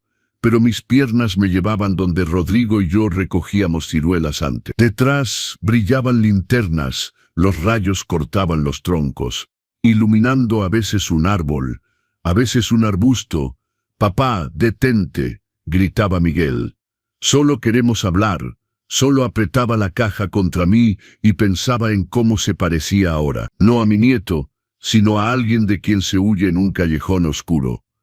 Salí al camino de tierra casi de repente, un paso, dos, y ahí bajo mis pies ya no era tierra suave sino el sendero batido, brillando de humedad, y ahí, como en el cine, excepto que no era espectador. A unos 20 metros había un auto, faros encendidos, motor en marcha, puertas del pasajero abiertas. «Suba», gritó una voz femenina. Al volante estaba la misma mujer del café, Elena. No reflexioné, corrí hacia el auto, entré con la caja en las manos. Elena pisó el acelerador antes de que yo cerrara la puerta. Por la ventanilla trasera pude ver a Miguel y Sofía. Habían salido al camino cegados por los faros, paralizados por un segundo. Luego comenzaron a hacer señas, a gritar algo, pero el auto ya nos llevaba lejos. La carta de Rodrigo y el plan final. Elena manejaba en silencio por el camino nocturno, mirando fijamente adelante. Su rostro estaba pálido, rígido, con profundas ojeras. Unos 10 minutos después, cuando mi respiración se calmó un poco, preguntó brevemente: «¿Tiene la caja?». «Sí», la apreté más fuerte. «Bien, entonces tenemos una oportunidad». Me tendió un teléfono. En la pantalla, una aplicación de mensajería abierta, una conversación. «Mire», dijo Elena. Arriba el nombre, Miguel. Abajo, un mensaje de un número desconocido. «Tienen 24 horas para entregar los documentos y convencer a su abuelo de vender el rancho. Si no lo logran, borramos todos los rastros». Eso lo incluye a él, los federales y quien sepa del sistema. Elijan, familia o prisión. El mensaje tenía fecha de hace 2 minutos. «Ve», dijo Elena suavemente. Pensaba que estaba entre sus manos. ¿Quiénes son ellos?, pregunté. Ahora lo importante es quitarles su ventaja. Llegamos a un motel de carretera a unos 40 kilómetros de mi casa. Un lugar ordinario.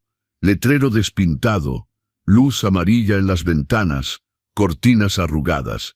Pagando en efectivo, nadie hace preguntas, dijo Elena. Tomamos una habitación en el tercer piso. La habitación era pequeña. 2 camas, una mesa, una televisión vieja. Elena puso la caja en el piso en medio del cuarto. Nos sentamos al lado. Nos quedamos un momento solo mirándola. Antes de abrir, dijo ella de repente, debe entender en qué se está metiendo. Ya estoy metido, respondí exhausto.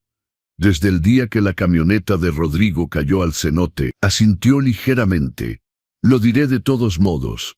En cuanto veamos lo que está escondido ahí, no habrá vuelta atrás. Por estos papeles ya mataron a una persona. Por ellos no se detendrán ante el resto. Rodrigo ya fue asesinado, dije. Si le doy la espalda ahora, significará que viví 40 años para nada con este hombre. No respondió. Solo sacó una navaja de su bolsa. De un movimiento cortó el plástico grueso y abrió la tapa. Adentro había 3 cosas. Una pequeña memoria USB, una pequeña libreta de cuero gastada y un sobre con mi nombre, Héctor, en la escritura de Rodrigo. Mi garganta se bloqueó. Tomé el sobre con cuidado, como si fuera de cristal. Le dejaré un momento, dijo Elena, ya abriendo la laptop y conectando la memoria USB. Me senté al borde de la cama. Abrí el sobre y desdoblé las hojas. Mi querido padre, si lee esta carta, significa que ya no estoy, y que fue lo suficientemente terco y valiente para encontrar lo que escondí.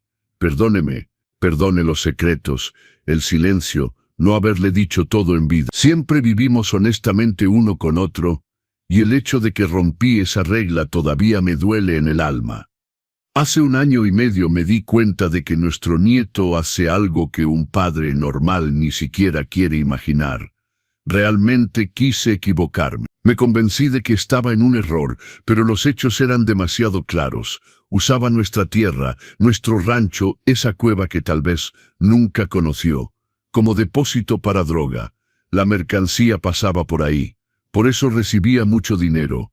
Cuando entendí todo, primero hablé con él. Miguel lloró.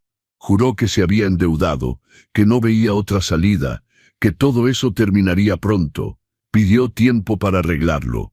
Le creí porque es mi hijo, porque lo criamos para ser honesto y pensamos que lo era.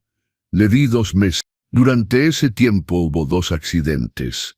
Primero, los frenos de mi camioneta fallaron de repente en una bajada. Si hubiera salido con ella ese día y no con su auto, usted leería esta carta hoy como viudo. Luego intentaron asaltar la casa cuando estaba en casa de Ross. Llegué antes de lo previsto y sorprendí no a ladrones, sino a personas revisando mi oficina minuciosamente, dejando el resto casi intacto. Entonces entendí que Miguel no iba a detenerse, o para ser más exacto, que alguien ya lo llevaba de la mano. Fui a la policía local, ahí me escucharon atentamente. Asintieron, prometieron verificar, y unos días después me sugirieron amablemente que no me metiera en lo que no me importaba. Entendí que había implicación de gente grande, no solo muchachos cargando cajas en el bosque. Me aconsejaron contactar a los federales, Elena y David. Dudé mucho, pero no había otro camino. Comenzamos a reunir pruebas. Salía de noche, vigilar autos, grabar conversaciones, fotografiar personas con quienes Miguel y Sofía se reunían. Rastreamos la red hasta gente de la que es mejor que nunca escuche hablar. En esta memoria USB está casi todo. Movimientos financieros, grabaciones de llamadas, mensajes, fotos de la cueva, placas, rostros, nombres. Es suficiente para meter a nuestro nieto en prisión por mucho tiempo. Pero quiero que sepa, no es el único culpable. Si Miguel es la debilidad, Sofía es el cálculo frío. Fue ella quien hizo el contacto con quienes están detrás de este sistema. Son sus conexiones, sus clientes. Su despacho defiende a personas para quienes la ley es solo papel. Tienen gente en la policía y arriba, Por eso no confío en nadie localmente y tal vez ni en todos los de arriba. En la libreta están mis notas día a día, cómo descubrí lo que pasaba, qué hice, dónde fui, a quién vi. También está el mapa detallado de la cueva y todos los pasajes que encontré. Ahora la decisión es suya. Sé que le romperá el corazón. Sé cuánto ama a nuestro nieto. Sé cómo siempre encontró excusas para todas esas debilidades. Pero le pido una cosa.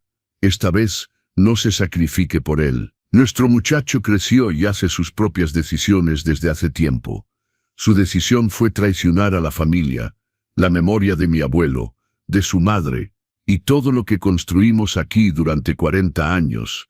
No tiene que morir por esos errores. Si Elena y David están cerca, confíe en ellos. Se arriesgan como nuestros padres se arriesgaban antes.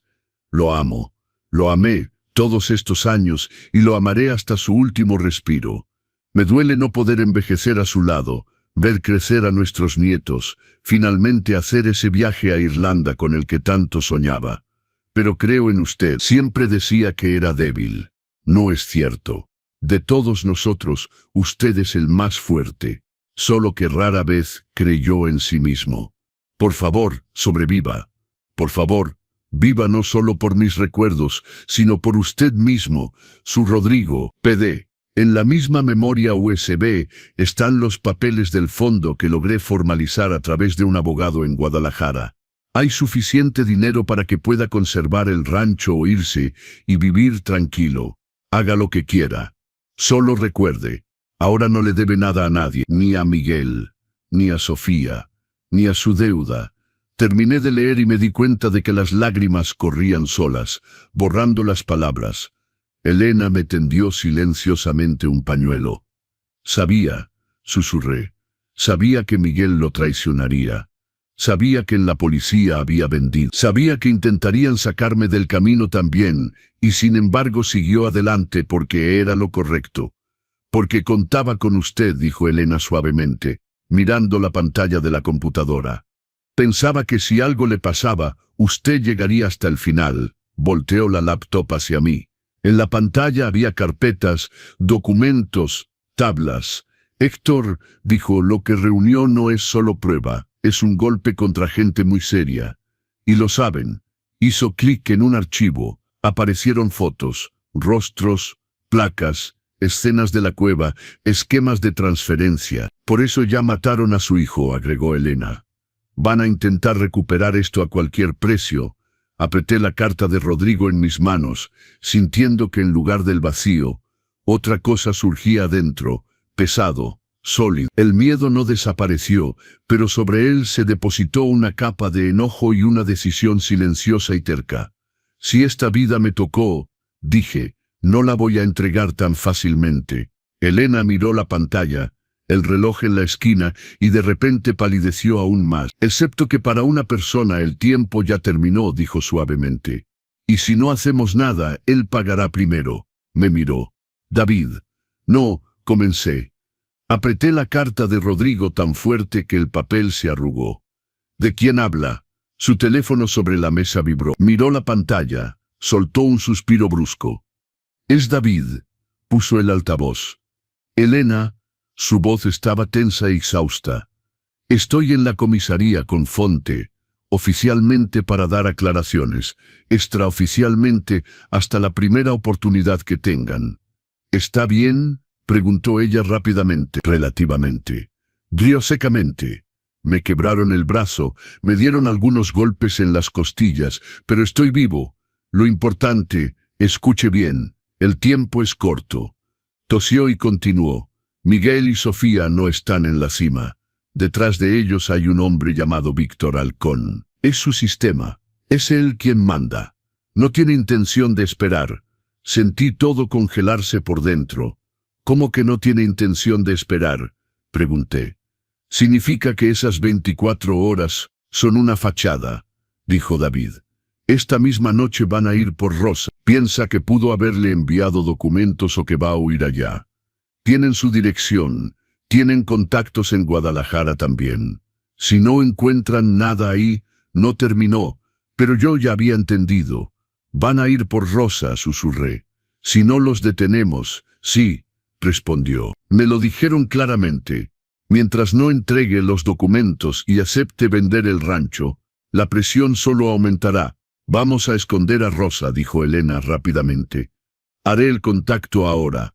Pueden esconder lo que quieran, interrumpió David. Pero mientras Halcón tenga la cueva, la mercancía y su gente en los órganos, siempre estará un paso adelante. O rompemos todo el sistema o pasamos la vida huyendo. Agregó. Elena, no me van a dejar salir de aquí hasta obtener lo que quieren. Piensen rápido. La llamada cortó. Nos quedamos en silencio en esa habitación de motel barata.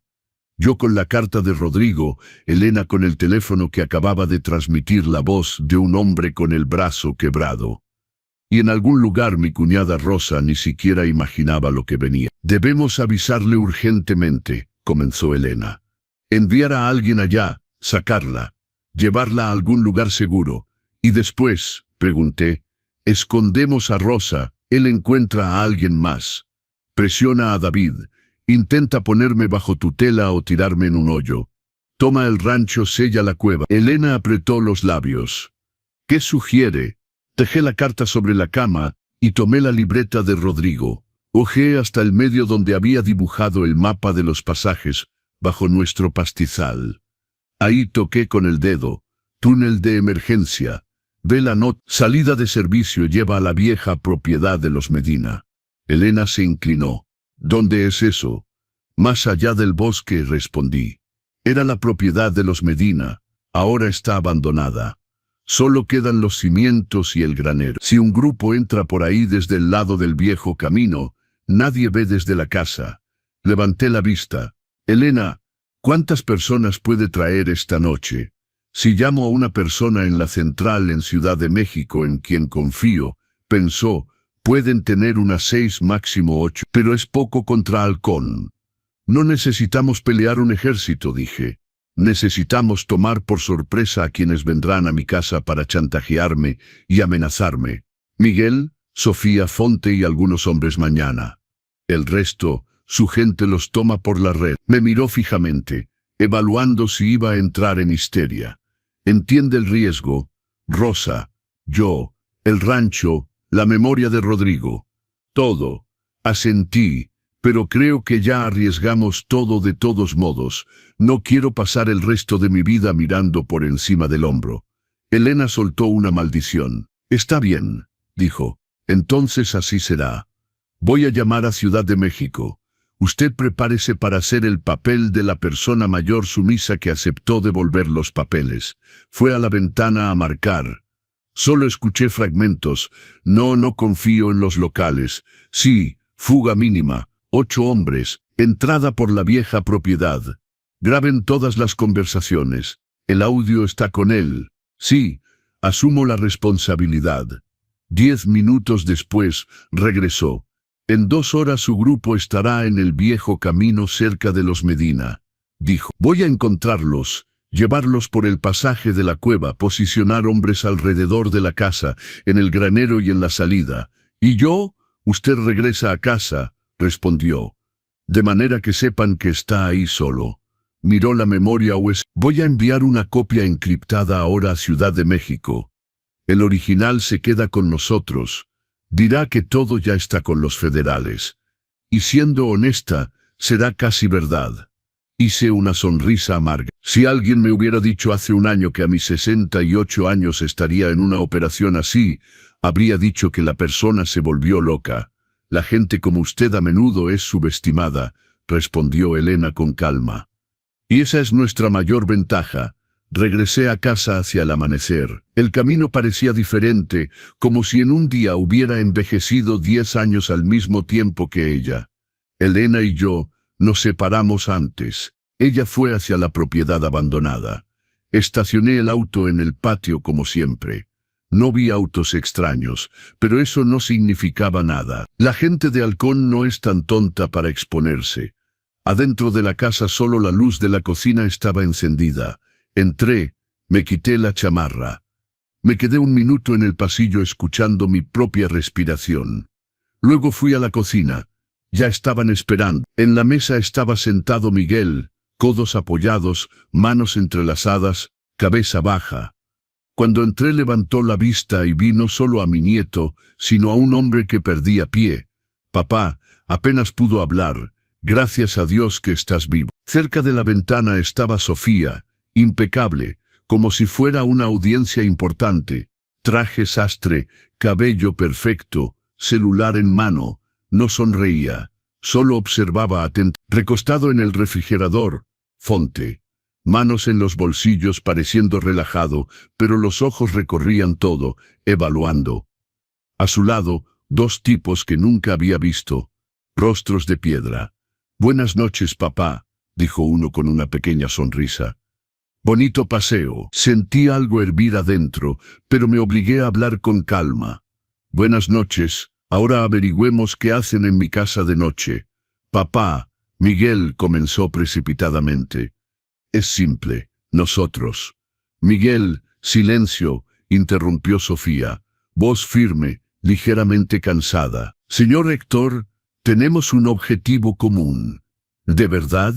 Apoyé mi mano en el respaldo de la silla. «¿Cuál?» «Hacer que llegue a la vejez tranquilo, sin una pizca de preocupación», dijo. «Parece no entender totalmente en qué lío lo metió Rodrigo con sus contactos». «¿Me van a decir en qué estaba metido?», pregunté. «Tengo curiosidad. Su hijo se metió con gente muy mala», intervino Fonte. «Entró donde un simple ranchero no debería entrar. Intentamos cerrar todo como accidente para no tocar a la familia. Y ahora parece querer repetir esos errores». Lo miré directamente y pensé, acabas de recibir una buena suma por ese cierre. Tensó la mejilla pero no dijo nada. Sofía dio un paso hacia la mesa. «No andemos con rodeos», dijo. «Necesitamos los papeles que Rodrigo escondió. La memoria USB, las grabaciones, todo lo que hay. A cambio, le damos la vida, la paz y una buena casa en la ciudad. Ah, el terreno. El terreno pasará a personas que lo usarán de manera más racional», respondió con calma. «O sea, a Desarrollos Versante y sus camaradas», aclaré. En los ojos de uno de los desconocidos brilló algo alerta. «¿Cómo sabe ese nombre?», preguntó. «Sé muchas cosas», respondí. «Sé que mi hijo colaboraba con la Policía Nacional. Sé que su camioneta fue tirada al cenote. Sé que alguien en seguridad pública local vendió su alma». Miré a Fonte. «Y sospecho fuertemente que ese alguien está recostado en mi refrigerador en este momento». «Delira», dijo fríamente. «Necesita una evaluación psiquiátrica. Es lo que planeaban para mí». Asentí. «Tutela, asilo, un accidente cerca del pozo. Todo dentro de la legalidad. Señor Héctor». La voz de Sofía subió de tono. «Nos impide ayudarlo». «No», dije. «Les impido terminar lo que empezaron con Rodrigo». Hubo un silencio pesado en la habitación. Uno de los corpulentos se despegó de la pared y dio algunos pasos hacia mí. «Suficiente charla», gruñó. «¿Dónde están los documentos?». Lentamente saqué mi celular ordinario del bolsillo y lo puse sobre la mesa sin soltarlo. «¿Ven esto?», pregunté. «Graba desde que entré. Y todo lo que dijeron aquí ya no es solo entre nosotros». «¿Y qué?», resopló Fonte con irritación. «Que me gustan los papeles y las grabaciones. Como a Rodrigo». Miré a Miguel. Esa conversación en la cocina hace 3 días cuando Sofía explicaba que habría que sacar al abuelo del camino, o todos irían a prisión, también está en lugar seguro. Tembló. «¿De dónde sacas esas historias?». «Suficiente», interrumpió el tipo cerca del refrigerador. «De cuentos sobre grabaciones y memorias USB. Si tuviera algo con los federales, ya lo sabríamos». «Ahí te equivocas», dije con calma. «La memoria USB ya está con personas que no responden a ti. Todo lo que intentaste esconder ya va camino a Ciudad de México». Era una media verdad, pero sonaba muy convincente. «Entonces ya no nos sirve», dijo uno de los invitados acercándose más. «Tóquenlo y van a prisión frente a cámaras». Resonó la voz familiar de Elena desde la puerta. Estaba en el marco de la cocina, pistola en mano, con una mirada que incluso a mí me dio escalofríos. «Policía Nacional», gritó. Todos, manos sobre la mesa, rostro hacia abajo. También hay gente afuera. Detrás de ella vi sombras en el pasillo. Fonte intentó alcanzar su arma. Uno de los corpulentos maldijo y llevó la mano a su bolsillo. Sofía palideció hasta que las ojeras se volvieron netas. Miguel se paralizó como un animal acorralado. Se volvió loco, siseó Fonte. No tiene orden judicial. En ese momento se escuchó un clic y la luz de la casa se apagó. Estaba en el plan. Elena había avisado. En cuanto llegáramos al límite, esa gente cortaría la electricidad. La cocina se sumergió en oscuridad total. Alguien golpeó una silla que cayó con estruendo. Alguien maldijo. Una puerta se azotó. Se escuchó un grito seco. Arma al piso. Nadie se mueve. Yo, como acordado, simplemente me tiré al piso, y tanteando el suelo, me arrastré hacia el pasillo, contando los pasos. 1, 2, 3, detrás, un disparo seco. Un gemido ahogado. Alguien cayó golpeando la mesa. 4, 5, 6. Agarraba el piso con los dedos, sintiendo migajas bajo las palmas, y solo pensaba en una cosa: alcanzar la puerta trasera. Mientras en esta casa se decidía quién era el amo, nosotros o quienes querían enterrar la verdad con nosotros. Justicia y redención. En el pasillo hacía tan oscuro que me arrastraba casi al tacto. Mis rodillas se deslizaban sobre el piso, mis manos agarraban todo lo que encontraban. Detrás hubo un estruendo. Alguien gritó: ¡alto! Se escuchó una maldición, otro grito. Conté hasta la puerta correcta. Encontré la manija helada. Jalé y caí en el porche trasero. La noche me golpeó en la cara.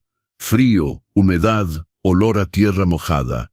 En el patio ya pasaba algo extraño. De la oscuridad del huerto y del bosque salían hombres con uniforme oscuro, con lámparas y armas. Los rayos cortaban las paredes, el granero, las ventanas. Me recosté en la pared de la casa, intentando quedarme en la sombra. Mi corazón latía como si alguien me diera golpes desde adentro. «Héctor», gritaron del otro lado. «Puede salir», terminó. Era Elena. Rodeé la casa y fui hacia el porche. La luz ya había vuelto. Alguien debió haber ido al cuadro eléctrico. La escena era casi irreal.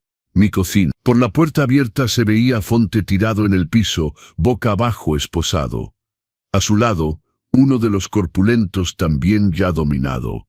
El segundo estaba contra la pared, bajo amenaza de arma, levantando lentamente las manos.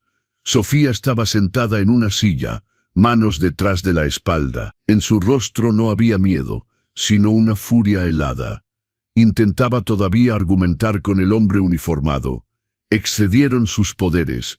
Mi abogado. Su abogado tendrá que esperar, respondía secamente el tipo con el brazalete de Policía Nacional. Y Miguel estaba sentado en el sofá de la sala, manos levantadas, dedos temblando, el rostro gris como una sábana, ojos rojos. Me quedé ahí en el umbral, mirando todo eso, entendiendo que en la cocina de mi rancho se desarrollaba al mismo tiempo el final de una larga historia y el inicio de otra. Elena se acercó, tocó ligeramente mi codo. «David está vivo», dijo suavemente. «En el hospital, brazo enyesado, algunas costillas rotas, pero se recuperará, gracias a Dios. Cuidado», agregó. «Pueden intentar apelar al sentimentalismo». Ya lo sabía. Me acerqué a la sala. 2 federales se apartaron un poco, dejándome pasar. Miguel levantó la mirada. En él, todo junto: miedo, culpa, una esperanza infantil. «Papá», su voz casi falló. «Papá, ¿realmente viniste?» «Vine», dije con calma. Nos quedamos en silencio. «No espero que me perdones», tragó saliva, mirando a Elena, a los hombres armados, luego a mí. Juro que no quería que Rodrigo, pero no lo impediste», completé. Apretó los puños, las uñas hundiéndose en las palmas. «Me endeudé», comenzó a hablar rápido, tropezando. Sofía dijo que había una forma de resolverlo todo. Dar una mano con el terreno, dejar pasar a la gente por la cueva. Juró que sería por poco tiempo, que era solo logística, que nadie se haría daño. Sacudió la cabeza, y luego todo se descarriló. Ya no era solo dinero. Aparecieron personas. Papá, entendí que no había vuelta atrás, que si salía nos tragarían, y en lugar de buscar a tu padre y a tu abuelo, fuiste a buscar a esas personas. Dije, busqué a Rodrigo. Se exaltó. Le conté todo. Dijo que iba a entregarme, que no iba a cubrir nada. Dijo que yo había hecho mi elección. Por un segundo hubo rencor en su voz, como un adolescente. Y Sofía dijo, continuó bajo, que entonces iríamos a prisión los dos, que esa gente tenía contactos arriba. Que si Rodrigo comenzaba a escarbar, eliminarían a todos, primero a él, luego a ti, luego a mí. Cerró los ojos. No di la orden de matarlo, suspiró, pero tampoco lo impedí, ¿entiendes? Hice como que no veía hacia dónde iba. Me quedé mirándolo, sintiendo que algo en mí se rompía definitivamente. Siempre te gustaron las soluciones prácticas, susurré. Aunque alguien más pagara por ellas, sollozó. Papá, voy a estar en prisión. Lo sé, voy a firmar todo. Solo dime que algún día podrás perdonarme. Pensé por un segundo. No para hacer un show, sino realmente. Vinieron imágenes. Él pequeño con un tractor de madera en el patio, adolescente con mochila, adulto riendo en nuestras bodas de plata, y al mismo instante, la camioneta en el cenote, el ataúd vacío, la carta de Rodrigo donde decía claramente que intentaron sacarme del camino. Miguel, dije finalmente, hoy no puedo prometerte eso.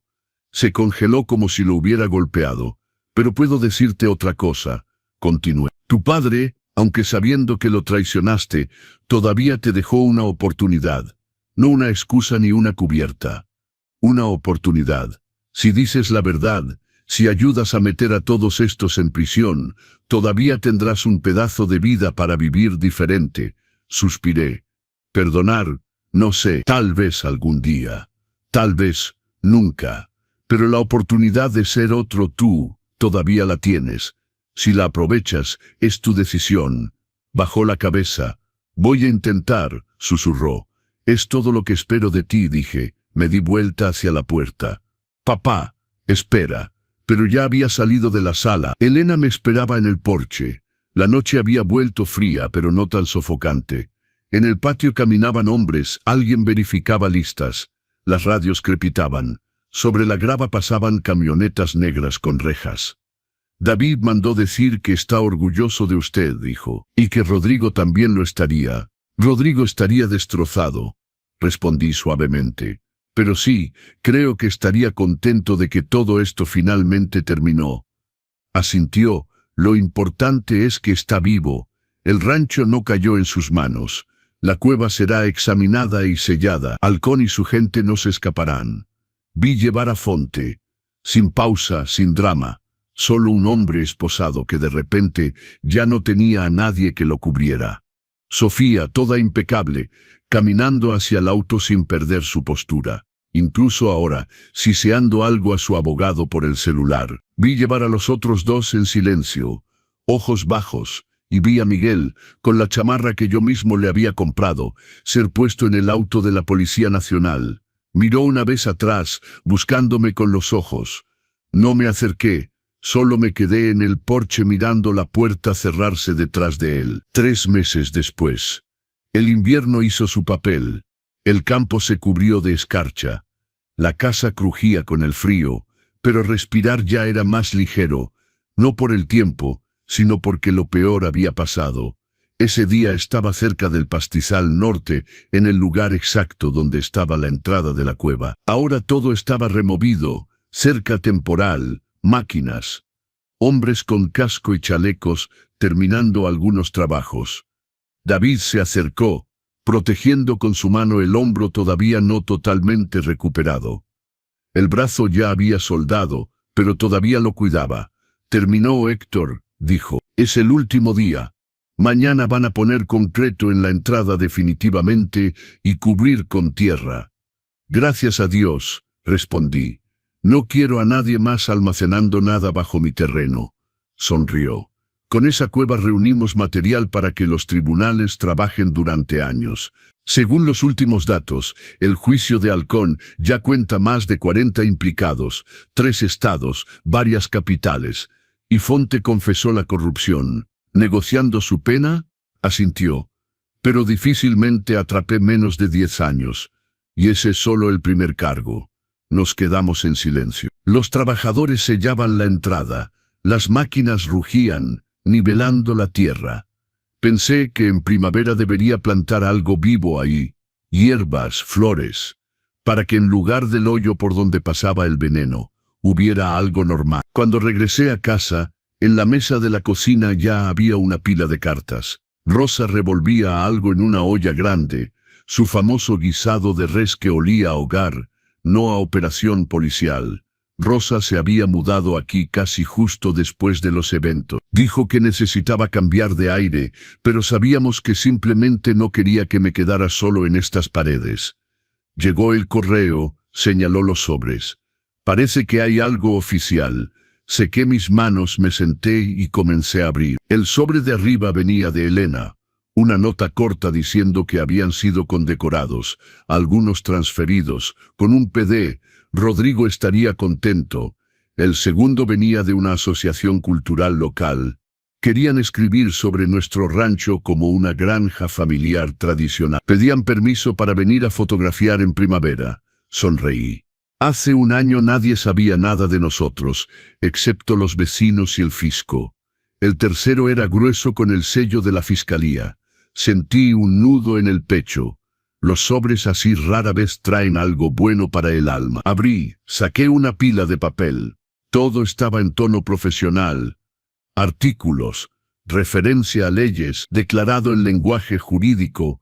Se explicaba que el ciudadano Miguel Ramírez había firmado el acuerdo de culpabilidad, confesaba parte de las acusaciones, daba testimonios contra otros implicados, incluyendo a Sofía y al propio Halcón. A cambio, la fiscalía aceptaba pedir una pena menor de 20 y tantos años a 12, con posibilidad de progresión de régimen en unos 8 años. Con los papeles había una nota pequeña de su abogado, escrita a mano. Estimado Héctor, su nieto me pidió que le dijera que no espera ni carta, ni visita ni perdón, pero que quiere que sepa que reconoce cada día lo que hizo y lamenta profundamente el dolor causado. Decida usted cómo vivir con eso, cordialmente. Releí las hojas, las guardé y me quedé con el sobre en las manos como si estuviera caliente. ¿Y entonces?, preguntó Rosa prudentemente. ¿Qué dicen? Dicen que Miguel aceptó hablar. Respondí. Va a atrapar menos tiempo si no cambia de opinión. ¿Te sientes más ligero? Pensé bien. No sé, confesé. Rosa esperó. Luego preguntó lo que yo mismo temía pensar. ¿Vas a visitarlo? Miré el sobre, la ventana donde veía el pastizal y el bosque donde había huido con esa caja azul. Y entendí que la respuesta ya estaba en mí.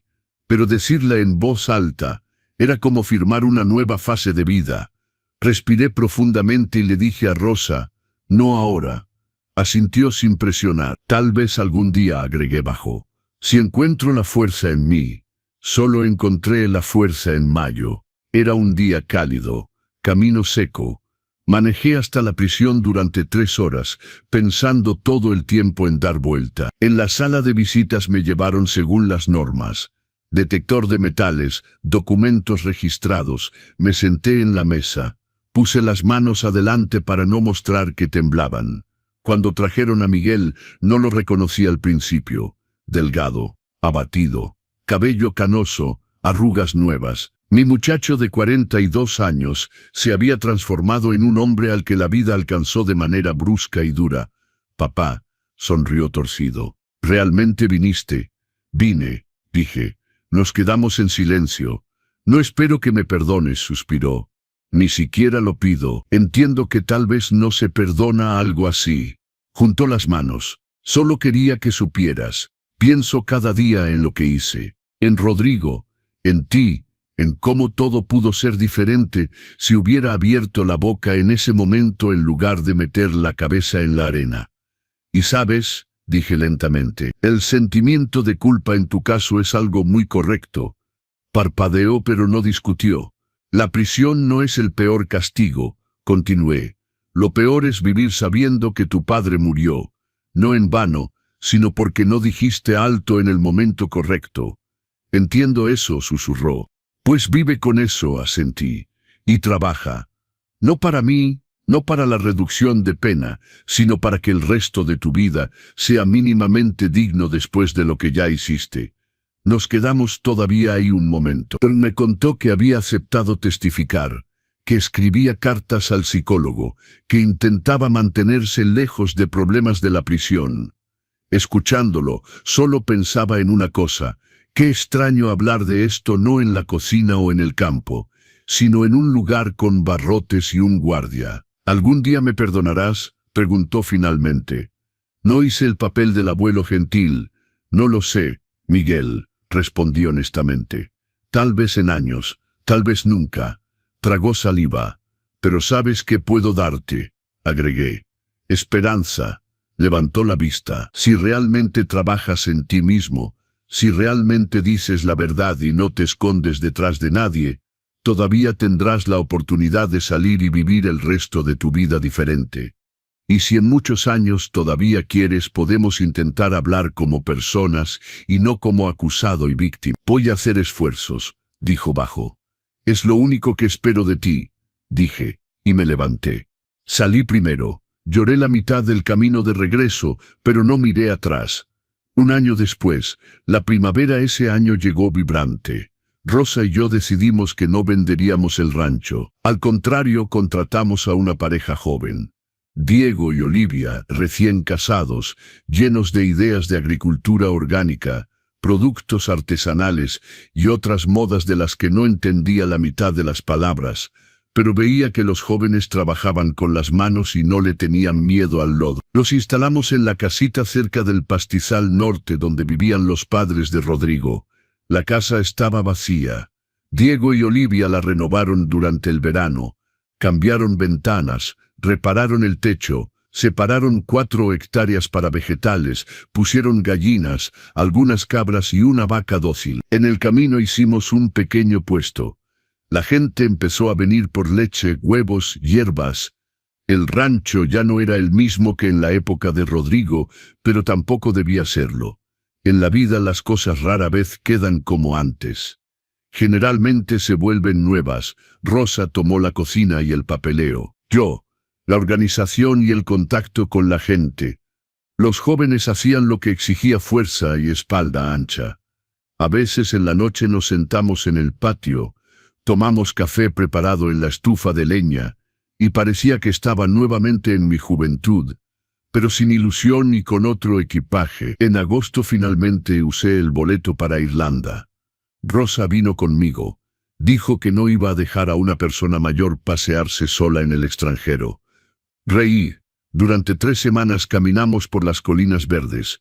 Nos sentamos en cafés pequeños, escuchamos músicos, miramos el océano. En cada lugar bonito hablaba mentalmente con Rodrigo. Le contaba lo que veía, lo que sentía. ¿A dónde íbamos mañana? No hubo señal divina, voz del cielo ni nada así. Hubo el sentimiento humano ordinario. Se recuerda a quienes se aman no solo por el dolor sino por la alegría. Y tal vez eso sea la verdadera memoria. Al regresar a casa me sorprendí pensando que por primera vez en mucho tiempo no tenía miedo de la palabra futuro. Sí, tengo un nieto en prisión, un hijo en la tierra, un montón de cicatrices adentro. Pero tengo una casa, un terreno, gente cerca de mí y el sentimiento de que todavía puedo hacer algo. Y no solo esperar a que terminen los días. Un año después de aquella caja azul, estaba en mi porche. El otoño volvió vibrante otra vez, hojas amarillas, aire fresco, olor a leña, todo parecido a ese día en el café. Excepto que ahora, en lugar del vacío adentro, había un sentimiento calmado, pesado, pero firme. El celular de Rodrigo estaba en el cajón, apagado. Su papel ya había cumplido su papel. Rosa salió al porche con 2 tazas de café y me tendió una. ¿En qué piensas?, preguntó. ¿En cuán extraños giros da la vida?, respondí. Hace un año estaba seguro de que ya era el final y que solo me quedaba aguantar hasta que terminara. Y ahora miré el pastizal, el nuevo huerto, la casa donde los jóvenes se movían en la cocina, el humo de la chimenea. Ahora entiendo que aparentemente comenzó para mí una segunda vida. Más tarde que para otros, pero es mía. Rosa sonrió. Rodrigo estaría orgulloso. Rodrigo refunfuñaría que tardé demasiado en ir a Irlanda. Bromeé. Pero sí, creo que estaría orgulloso. Nos quedamos en silencio, cada uno en sus pensamientos. No me convertí en santo. No me convertí en el superabuelo que perdonó todo. Mi nieto está en prisión porque lo merecía. ¿Lo perdoné totalmente? No, pero aprendí a vivir sin convertir ese dolor en el centro de mi universo. La moraleja de toda esta historia, si queremos simplificar, es una sola. La verdad siempre termina por aparecer. La pregunta es solo de qué lado estarás cuando eso pase. Yo me quedé del lado donde es difícil, aterrador, pero desde donde después puedes mirarte al espejo. A mis 69 años entendí de repente que no soy ese viejito frágil que necesita ser salvado de sí mismo. Soy una persona que encajó el golpe de los suyos y no se convirtió en un montón de amargura. Y tal vez eso sea lo más importante que Rodrigo me dio con su carta, su muerte y toda esta historia.